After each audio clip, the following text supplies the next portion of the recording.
முதலமைச்சர் அண்ணன் ஸ்டாலின் அவர்களின் பேச்சில் ஒன்று பதற்றம் தெரிகிறது, இன்னொன்று ஆணவம் தெரிகிறது. ஆக 200 ஏன் சொல்றீங்க, 234 என்பதற்கு ஆச்சரியப்படுவதற்கில்லை என்று சொல்கிறார். அப்பொழுது அவர்கள் வெற்றி பெறுவதே அவர்களுக்கே ஆச்சரியமாக இருக்கிறது என்பதுதான். ஏறக்குறைய 9 அமைச்சர்கள் மீது வழக்கு இருக்கிறது. இந்த 10 மாதமும் இந்த வழக்கை நடத்துவதற்கே இவர்களுக்கு நேரம் சரியா இருக்கும். எங்க அரசாங்க வேலையை பார்க்க போறாங்க? அண்ணன் ஸ்டாலின் என்று எல்லாருக்கும் தமிழ் பெயர் வைக்க வேண்டும் என்று இப்பொழுது ஒரு அறிவிக்கை விட்டு இருக்கிறார். அவரது பெயரையே தமிழில் மாற்றினால் நல்லாக இருக்கும் என்பதுதான் எனது கருத்து.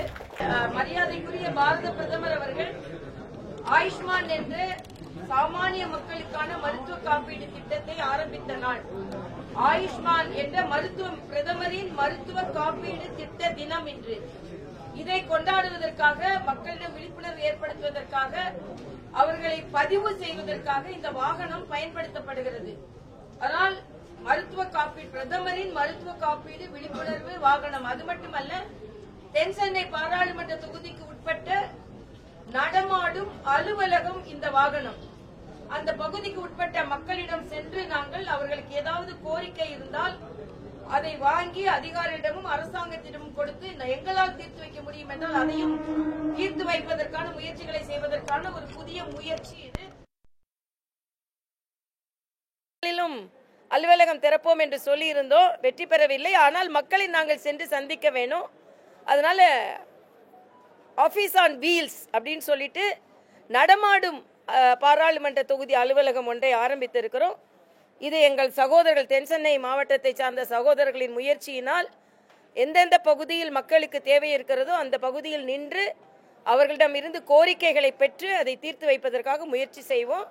அதே மாதிரி அந்த பகுதி மக்கள் மருத்துவ காப்பீட்டிற்கு பதிவு செய்ய வேண்டும் என்றால் அதற்கான படிவத்தையும் கொடுத்து பதிவு செய்து அவர்களுக்கான அடையாள அட்டையும் இந்த வாகனத்தில் இருந்து வழங்குவோம் என்று நாங்கள் தெரிவித்துக் கொள்கிறோம். ஏனென்றால் எங்களை பொறுத்தமட்டில் மக்கள் சேவைதான் மகேசன் சேவை, மக்களுக்காகத்தான் அரசாங்கம். ஆனால் நாங்கள் ஆணவமாக 40 எங்களுக்கு 234 எங்களுக்கு நாங்கள் சொல்லலை. ஏனென்றால் அதை மக்கள் முடிவு செய்வார்கள். சமீப காலமாக முதலமைச்சர் அண்ணன் ஸ்டாலின் அவர்களின் பேச்சில் ஒன்று பதற்றம் தெரிகிறது, இன்னொன்று ஆணவம் தெரிகிறது. ஆக 200 ஏன் சொல்றீங்க, 234 என்பதற்கு ஆச்சரியப்படுவதற்கில்லை என்று சொல்கிறார். அப்பொழுது அவர்கள் வெற்றி பெறுவதே அவர்களுக்கே ஆச்சரியமாக இருக்கிறது என்பதுதான் இங்கே எடுத்துக்கொள்ள வேண்டியதாக இருக்கிறது. ஏறக்குறைய 9 அமைச்சர்கள் மீது வழக்கு இருக்கிறது. இந்த 10 மாதமும் இந்த வழக்கை நடத்துவதற்கே இவர்களுக்கு நேரம் சரியா இருக்கும். எங்க அரசாங்க வேலையை பார்க்க போறாங்க? எங்க மக்கள் பிரச்சனையை பார்க்க போறாங்க? தங்கள் பிரச்சனையை பார்க்கறதுக்கே நேரம் சரியா இருக்கும். அதே மாதிரி அண்ணன் ஸ்டாலின் என்று எல்லாருக்கும் தமிழ் பெயர் வைக்க வேண்டும் என்று இப்பொழுது ஒரு அறிவிக்கை விட்டு இருக்கிறார். அவரது பெயரையே தமிழில் மாற்றினால் நல்லாக இருக்கும் என்பதுதான் எனது கருத்து. முதலில் அதை அவர் செய்ய வேண்டும். ஏனென்றால் அவர்கள் நடத்தும் பள்ளிகளில் தமிழ் இல்லை.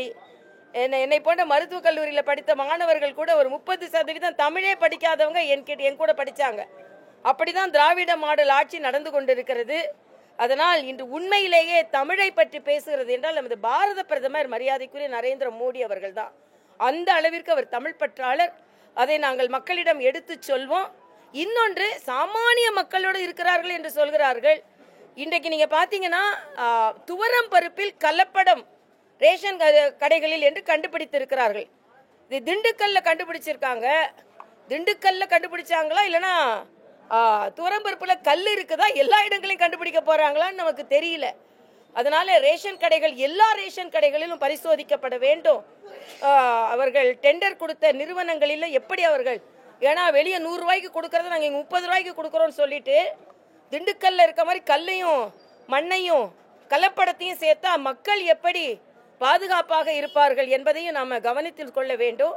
ஆக பெண்களுக்கு பாதுகாப்பில்லை, ரேஷன் கடைகளில் உணவுக்கு பாதுகாப்பில்லை, பொதுவெளியில் மக்களுக்கு பாதுகாப்பில்லை. ஆக இப்படிப்பட்ட பாதுகாப்பற்ற சூழ்நிலை தான் தமிழகத்தில் நிலவுகிறது என்பதை நாம் வலியுறுத்தியே ஆக வேண்டும்.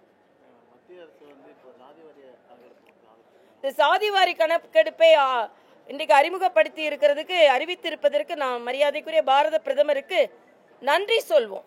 ஆனால் எதை எப்பொழுது எந்த நேரத்தில் மக்களுக்கு செய்ய வேண்டும் என்பதை நன்கு அறிந்தவர் மரியாதைக்குரிய பாரத பிரதமர். அண்ணன் செல்வ பெருந்தகை சொல்றார், காலம் கடந்த முடிவான். இல்லை, 2021 நடத்த வேண்டியது பேண்டமிக் என்ற மிகப்பெரிய தொற்று வந்து விட்டது. அதை காப்பாற்ற வேண்டும். இன்னைக்கு நான் காலம் கடந்த முடிவுனா கச்சத்தீவில் தான் உங்கள் கூட்டணி கட்சிகளும் நீங்களும் எடுத்த காலம் கடந்த முடிவு. கல்வியை மாநில பட்டியலுக்கு மாற்ற வேண்டும் என்று இன்று முதலமைச்சர் சொல்கிறார். அவர்கள் ஆட்சி செய்து கொண்டிருந்த காலத்தை விட்டுவிட்டு அதுதான் காலம் கடந்த முடிவு. ஆக எல்லாவற்றையுமே இவர்கள் காலம் கடந்த முடிவாக எடுத்துவிட்டு இன்று இது காலம் கடந்த முடிவு அல்ல, இந்த காலத்திற்கு ஏற்ற முடிவை மரியாதைக்குரிய பாரத பிரதமர் எடுத்திருக்கிறார் என்று தான் நாம் சொல்ல வேண்டும்.